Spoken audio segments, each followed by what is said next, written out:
هسې هلکه دا داسې پیسېدار ځي ته راختلي یو که نه که ته هغه چې ښکارېږي دا ګاډي پکې روان دي دا د یختنګي موړونه دي بره چې راوخېږي دلته یختنګي دی هغه چیک پوسټ او موږ ملګرو سره چې دی نو د دې ښاري انور علي صاحب په مشرۍ کې شړونو ته راختلي یو دا پور چې ښکارېږي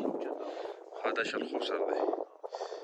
زبردست یار دومره بهترین موسم دی باران شوی دی موسم هوا ډېره زیاته یخه ده او دا چې ښکلی ساوند دی د دې هوا که نه چې ډېر زبردست خرارې خېږي که د ځنګل ته ګوره کتاباتې چې ښکارېږي که نه دا پورنډ دی دا اشاعته مطلب دا دی چې دغه فیضا لګرام شوړ ټوه او ډېری او دغه علاقې دي دا په پورته راځه بیا دا